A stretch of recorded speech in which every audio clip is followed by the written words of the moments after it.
राजस्थान की पावन धरती, जहां रेत की हर कण में इतिहास की गूंज सुनाई देती है, उसी भूमि पर स्थित है एक ऐसा मंदिर जो ना केवल आस्था का केंद्र है, बल्कि रहस्यों और चमत्कारों का भंडार भी है। सीकर जिले में स्थित खाटू श्याम मंदिर। आपने खाटू श्याम के नाम के बारे में अवश्य सुना होगा। उन्हें हारे का सहारा कहा जाता है और 3 बाणधारी के रूप में पूजा जाता है। पर क्या आप जानते हैं कि ये मंदिर, जो प्रतिवर्ष लाखों श्रद्धालुओं को अपनी ओर आकर्षित करता है, केवल भक्ति का स्थल नहीं, बल्कि एक रहस्यमय कहानी का जीवंत प्रमाण भी है। ये वही स्थान है जहां एक राक्षस जाति का प्राणी भगवान की उपाधि तक पहुंच गया। एक ऐसी कथा जो आपके रोंगटे खड़े कर देगी। आज हम आपको खाटू श्याम मंदिर की एक ऐसी अनसुनी यात्रा पर ले जाने वाले हैं, जहां हर कदम पर एक चमत्कार, हर दीवार पर एक कथा और हर कोने में एक रहस्य छिपा हुआ है। शायद आपने ये नहीं सुना होगा कि खाटू श्याम मंदिर की नींव एक ऐसी कहानी पर टिकी है जो महाभारत काल से जुड़ी हुई है। ये मंदिर केवल पत्थरों से बनी एक रचना नहीं, बल्कि ये भीष्म पितामह के वचन, एक वीर योद्धा की आत्मत्याग और श्री कृष्ण के आशीर्वाद का साक्षात प्रतीक है। लेकिन ये मंदिर केवल इस पौराणिक कथा से ही अद्भुत नहीं बनता। इसकी भव्यता और रहस्यमय घटनाएं इसे और अधिक अलौकिक बनाती हैं। मंदिर के गर्भगृह में स्थापित श्याम बाबा की प्रतिमा एक ऐसे कुएं से प्राप्त हुई थी जिसे आज श्याम कुंड कहा जाता है। इस कुंड के जल को अमृत तुल्य माना जाता है और मान्यता है कि इसका स्पर्श मात्र भी व्यक्ति के समस्त पापों को नाश कर देता है। लेकिन इस कुंड में पानी कहाँ से आता है, इसके बारे में कोई नहीं जानता।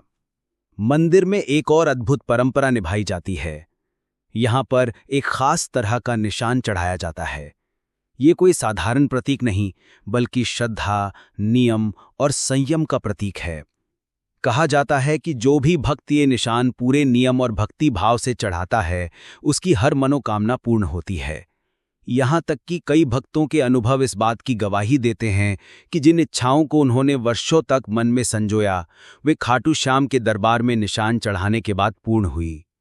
परंतु सवाल ये उठता है कि ये मात्र विश्वास है या इसके पीछे भी कोई अज्ञात शक्ति है। खाटू श्याम मंदिर का सबसे चौंकाने वाला रहस्य एक शिवलिंग से जुड़ा है, जो मंदिर से कुछ दूरी पर स्थित है। कहा जाता है कि जब मुगल शासक औरंगजेब ने इस शिवलिंग को नष्ट करने का प्रयास किया, तब कुछ ऐसा घटित हुआ जिसने उसकी आत्मा तक को झकझोर दिया। इतना ही नहीं, खाटू श्याम के दर्शन के दौरान एक अद्भुत दृश्य देखने को मिलता है। बाबा के दरबार में हजारों की संख्या में आने वाले श्रद्धालु अक्सर कहते हैं कि उन्होंने वहां कुछ ऐसा महसूस किया जिसे शब्दों में बयान नहीं किया जा सकता। कोई कहता है कि बाबा ने उसे स्वप्न में दर्शन दिए, तो कोई बताता है कि उसने वहां अपने जीवन की सबसे कठिन समस्या का हल पाया। और इन सब अनुभवों में एक बात समान है, एक रहस्यमयी शक्ति जो खाटू श्याम मंदिर को केवल एक तीर्थ स्थल नहीं, बल्कि एक अलौकिक अनुभव बना देती है। इस मंदिर की शक्तियों की गूंज केवल भारत में ही नहीं, विदेशों तक फैली है। अमेरिका, इंग्लैंड और ऑस्ट्रेलिया जैसे देशों में बसे भक्त भी प्रतिवर्ष खाटू श्याम जी की निशान यात्रा में भाग लेने भारत आते हैं। ये भक्ति की वो डोर है जो ना जाति देखती है, ना धर्म, ना देश। यहां सिर्फ एक चीज की आवश्यकता है, श्रद्धा। तो क्या आप तैयार हैं इस मंदिर के उन रहस्यों से पर्दा उठाने के लिए जो सदियों से छिपे हैं? यदि हाँ, तो जुड़िए हमारे साथ इस खास डॉक्यूमेंट्री वीडियो में, जहां हम आपको लेकर चलेंगे खाटू श्याम मंदिर की उन गलियों में, जहां इतिहास, रहस्य और भक्ति एक साथ मिलते हैं। ये केवल एक यात्रा नहीं होगी, ये आपके विश्वास को एक नई दिशा देने वाली अनुभव यात्रा होगी। क्योंकि ये केवल एक मंदिर नहीं, एक चमत्कार है, खाटू श्याम का चमत्कार। चलिए अब बिना किसी देरी के आज की इस रहस्यमयी और दिलचस्प डॉक्यूमेंट्री को शुरू करते हैं। दोस्तों, खाटू श्याम जी को भगवान श्री कृष्ण के कलयुगी अवतार के रूप में जाना जाता है। राजस्थान के सीकर जिले में स्थित श्याम बाबा के भव्य मंदिर में दर्शन के लिए हर दिन लाखों भक्त पहुंचते हैं। मान्यता है कि श्याम बाबा सभी की मनोकामनाएं पूरी करते हैं और फर्श से अर्श तक पहुंचा सकते हैं। बाबा खाटू श्याम का संबंध महाभारत काल से माना जाता है। ये पांडुपुत्र भीम के पौत्र थे। पौराणिक कथा के अनुसार खाटू श्याम की अपार शक्ति और क्षमता से प्रभावित होकर श्री कृष्ण ने इन्हें कलयुग में अपने नाम से पूजे जाने का वरदान दिया था। लेकिन ये वरदान किस स्थिति में दिया गया है, इसके बारे में शायद ही आप जानते होंगे। हारे का सहारा खाटू श्याम हमारा, ये तो आपने अक्सर ही सुना होगा। लेकिन हारे का सहारा बनने के पीछे की कहानी से शायद ही आप परिचित होंगे। इन सभी सवालों के जवाब मिलेंगे आपको महाभारत की उस कथा में जो आपने नहीं सुनी होगी। तो आइए जानते हैं खाटू श्याम जी की इस पवित्र कथा के बारे में। दोस्तों, इस कथा की शुरुआत होती है एक भयानक षड्यंत्र से जो दुर्योधन ने पांचों पांडवों को मारने के लिए रचा था। जैसा कि आप सभी जानते हैं कि महाभारत में कौरवों और पांडवों का युद्ध दर्शाया गया है।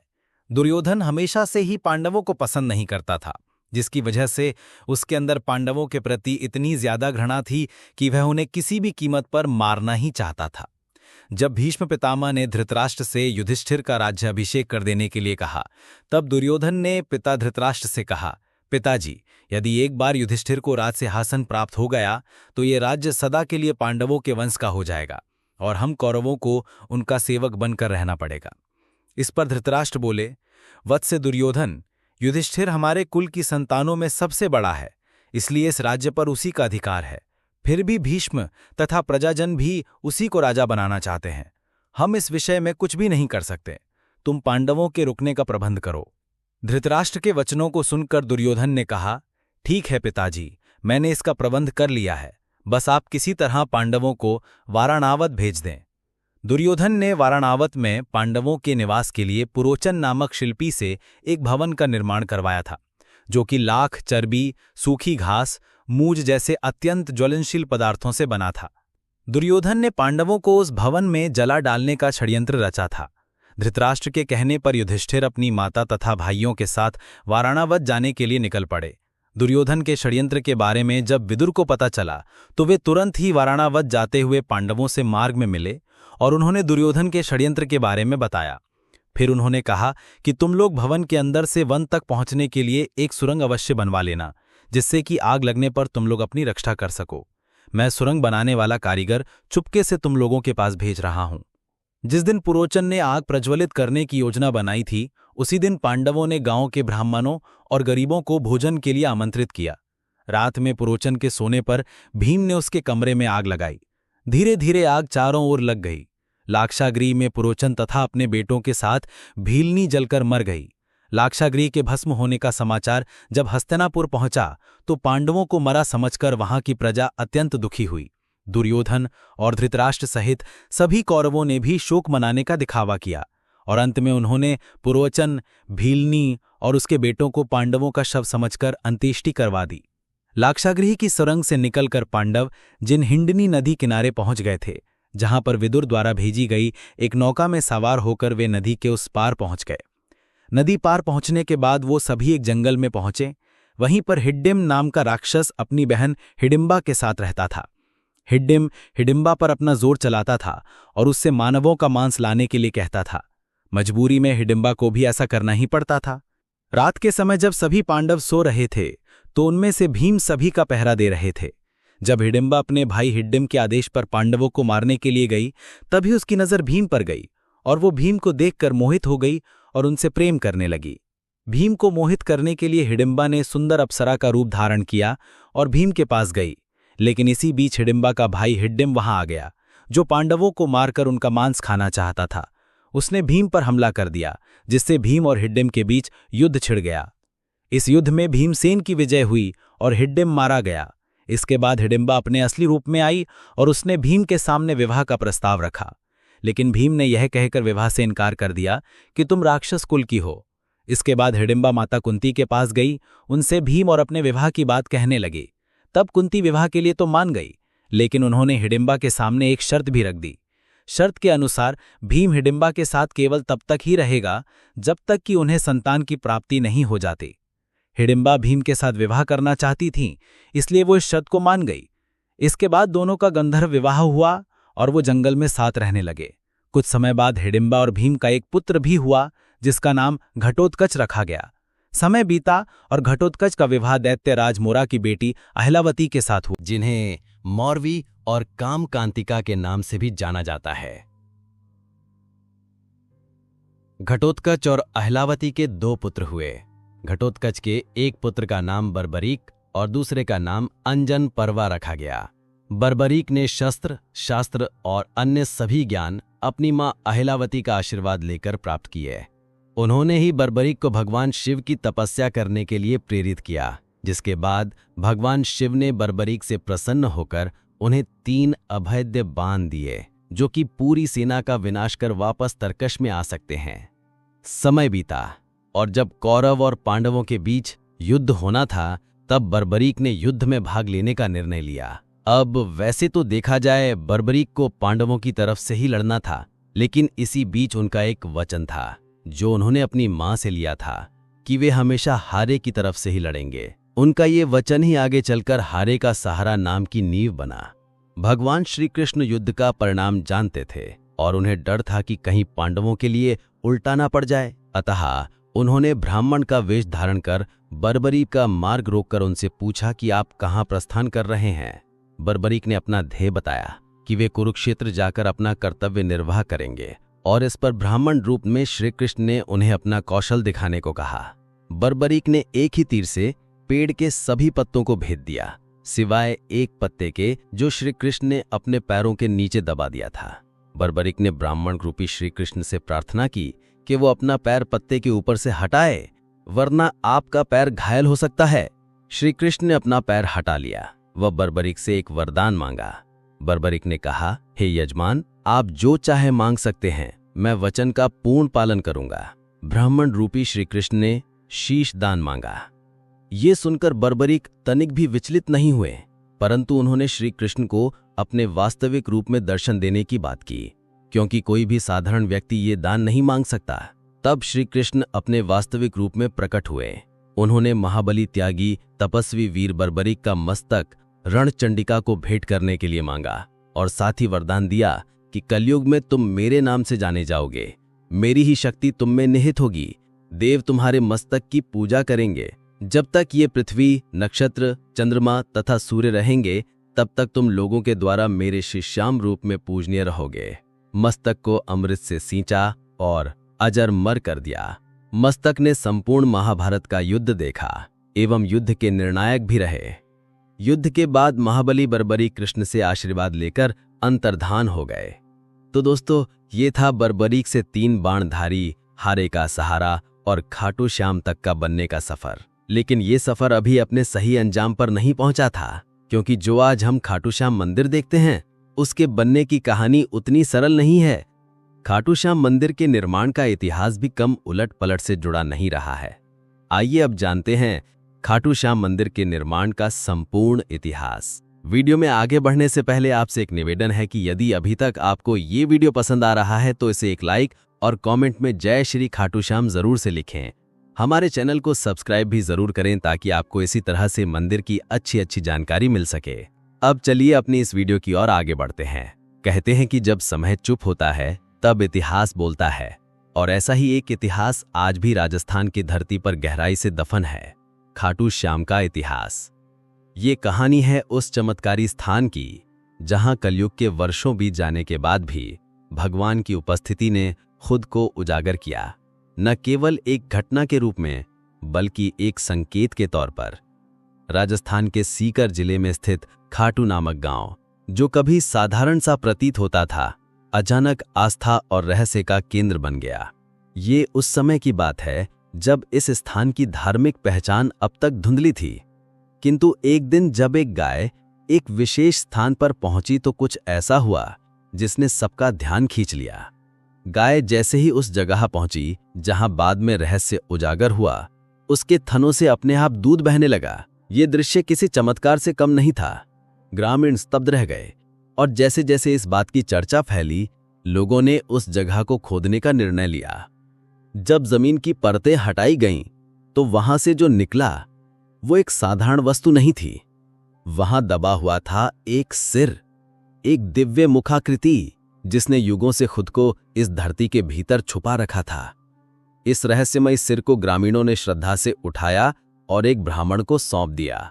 ब्राह्मण ने कई दिनों तक उसकी विधिवत पूजा की, ये जानने की प्रतीक्षा करते हुए कि अब आगे क्या करना है। लेकिन जिस उत्तर की उसे प्रतीक्षा थी वो एक दिव्य स्वप्न के रूप में खाटू के तत्कालीन राजा रूप सिंह चौहान को प्राप्त हुआ। स्वप्न में उन्हें आदेश मिला कि इस सिर के लिए एक मंदिर का निर्माण किया जाए जहां इसे विधिपूर्वक स्थापित किया जाए। राजा ने इस दिव्य आज्ञा का पालन किया और सन 1027 ईस्वी में फाल्गुन शुक्ल एकादशी के दिन उस पवित्र मूर्ति को स्थापित कर एक भव्य मंदिर का निर्माण करवाया गया। समय बीतता गया और वर्षों बाद 1720 ईस्वी में मारवाड़ के तत्कालीन शासक के निर्देश पर दीवान अभय सिंह नामक एक प्रतिष्ठित रईस ने इस प्राचीन मंदिर का जीर्णोद्धार करवाया। यहीं से खाटू श्याम मंदिर ने अपनी वर्तमान भव्यता प्राप्त की। जो मूर्ति गर्भगृह में विराजमान है वह अत्यंत दुर्लभ पत्थर से निर्मित है और आज भी उसी अलौकिकता के साथ पूजनीय है। खाटू श्याम आज न केवल राजस्थान बल्कि पूरे भारत में लाखों परिवारों के कुल देवता है। गुजरात के अहमदाबाद के पास लांभा गांव में स्थित खाटू श्याम का एक और मंदिर इस बात का प्रमाण है कि बाबा का आशीर्वाद हर दिशा में फैला है। यहाँ श्रद्धालु अपने नवजात शिशुओं को बाबा का आशीर्वाद दिलाने लाते हैं, क्योंकि यहाँ बाबा को बलियादेव के रूप में भी पूजा जाता है। मंदिर की वास्तुकला, उसकी हर ईंट, हर पत्थर में भक्ति की भाषा बोलती है। चूने के मुर्तार, सफेद संगमरमर और पारंपरिक टाइलों का सुंदर संगम इस संरचना को कलात्मक बनाता है। गर्भगृह के शटर चांदी की परतों से सजे हैं और मुख्य प्रार्थना कक्ष, जिसे जगमोहन कहा जाता है, वहां की दीवारें पौराणिक चित्रों से भरपूर है। हर चित्र एक कथा, हर रंग एक आस्था। मंदिर के मुख्य द्वार से प्रवेश करते ही सामने एक विशाल खुला प्रांगण दिखाई देता है, जहां श्रद्धालु बाबा के दर्शन के लिए पंक्तिबद्ध होते हैं। प्रांगण से कुछ दूरी पर स्थित है श्याम बगीची, एक सुंदर पुष्प वाटिका, जहां से केवल चुने हुए पुष्प ही देवता को अर्पित किए जाते हैं। इसी बगीचे में बाबा के एक महान भक्त आलू सिंह की समाधि भी स्थित है, जो आज भी श्रद्धालुओं के लिए प्रेरणा का स्रोत है। परंतु इस पवित्र स्थान का सबसे रहस्यमय स्थल है श्याम कुंड, एक पवित्र जलाशय जहां से कभी बाबा श्याम का शीश प्राप्त हुआ था। श्रद्धालुओं की मान्यता है कि इस कुंड में स्नान करने से सारे पाप धुल जाते हैं और व्यक्ति को जीवन में परम शांति प्राप्त होती है। लोग सच्चे मन से डुबकी लगाते हैं और बाबा से अपने जीवन के कष्टों से मुक्ति की प्रार्थना करते हैं।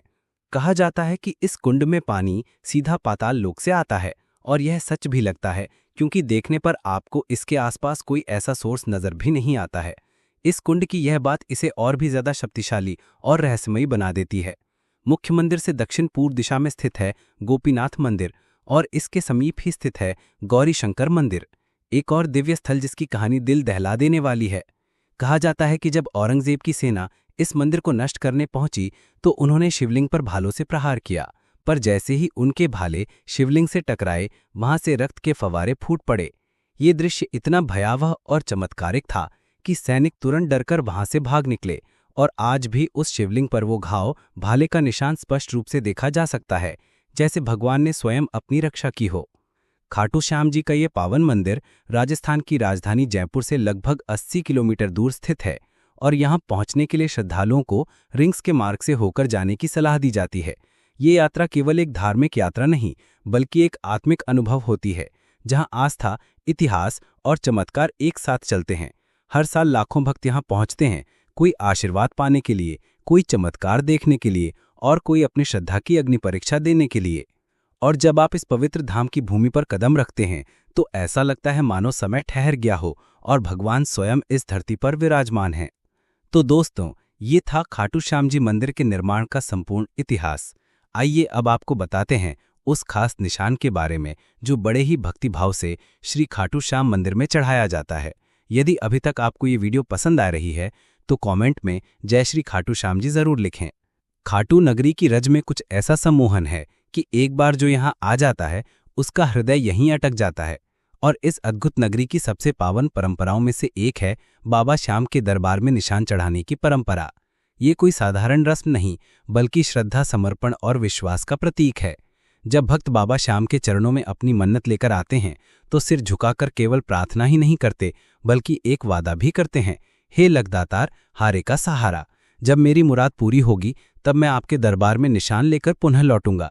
लेकिन कई ऐसे श्रद्धालु भी होते हैं जिनका विश्वास इतना अडिग होता है कि वे अपनी मन्नत पूरी होने से पहले ही बाबा को निशान समर्पित कर देते हैं। उनके लिए ये यात्रा भरोसे की यात्रा होती है, जहां वे पहले बाबा पर विश्वास करते हैं और फिर फल की प्रतीक्षा करते हैं। ये परंपरा केवल आज की नहीं, सदियों पुरानी है। खाटू श्याम जी को चढ़ाया जाने वाला ये निशान, जिसे ध्वज भी कहा जाता है, एक अत्यंत पवित्र और भावनात्मक प्रतीक है, जो बाबा के बलिदान और विजय का प्रतिनिधित्व करता है। सनातन धर्म में ध्वज को सदैव विजय का प्रतीक माना गया है, और खाटू श्याम का ये ध्वज केवल कपड़े का एक टुकड़ा नहीं, बल्कि उनकी अमरता, उनके त्याग और उनके अपार प्रेम का प्रतीक है। ये हमें उस दिव्य क्षण की याद दिलाता है जब भगवान श्री कृष्ण के आदेश पर युद्ध की विजय के लिए श्याम बाबा ने, पूर्व में जिन्हें बर्बरी कहा जाता था, ने अपना शीश दान कर दिया था। उन्होंने अपना बलिदान धर्म की रक्षा और अधर्म के विनाश के लिए दिया, और युद्ध का श्रेय भी स्वयं नहीं लिया, बल्कि श्री कृष्ण को समर्पित कर दिया। इसलिए जब भक्त खाटू श्याम को ध्वज अर्पित करते हैं, तो यह केवल मन्नत की पूर्ति का आभार नहीं होता, बल्कि उस दिव्य बलिदान की स्मृति भी होती है। निशान के रंग केसरिया, नारंगी और लाल त्याग, शक्ति और भक्ति का प्रतिनिधित्व करते हैं। इन निशानों पर अक्सर श्री कृष्ण और श्याम बाबा की छवियां अंकित होती हैं, साथ ही पवित्र मंत्र भी, जो भक्तों को आंतरिक शांति का अनुभव कराते हैं। कई निशानों पर मोर पंख और नारियल भी सजाए जाते हैं, जो पवित्रता और सौभाग्य का प्रतीक माने जाते हैं। ऐसा माना जाता है कि सच्चे मन से चढ़ाया गया निशान बाबा को अर्पित की गई एक आत्मा की पुकार होती है, जिसे वे कभी अनसुना नहीं करते। कहते हैं कि इस निशान के साथ जब भक्त खाटू श्याम की नगरी में प्रवेश करते हैं, तो हर कष्ट दूर हो जाता है, हर दुआ स्वीकार हो जाती है, और जीवन में सब ओर मंगल ही मंगल छा जाता है। इस ध्वज को चढ़ाने से पहले विशेष पूजा अर्चना की जाती है। भक्त कई दिनों तक उपवास रखते हैं, नियमों का पालन करते हैं, और फिर उस निशान को अपने हाथों में लेकर पद यात्रा प्रारंभ करते हैं। इस यात्रा को निशान यात्रा कहा जाता है, और ये एक भक्ति की पराकाष्ठा होती है।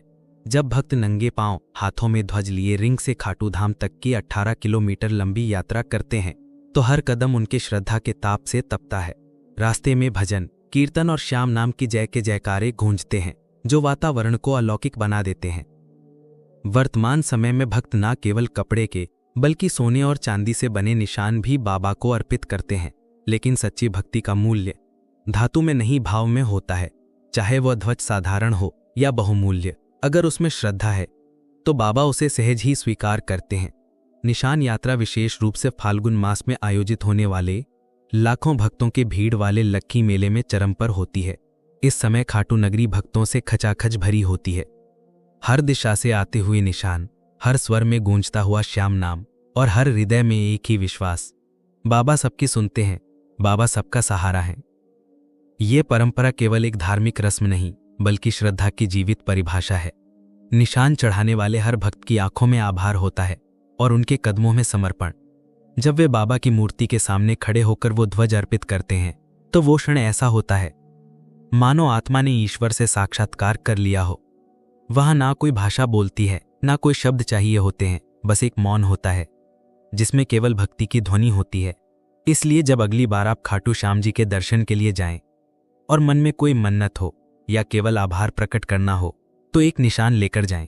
वो ध्वज आपके विश्वास का संदेश बनकर बाबा के चरणों तक पहुंचेगा, और जैसे हजारों वर्षों से होता आया है, वैसे ही वह आज भी आपकी पुकार को सुने बिना नहीं रहेंगे।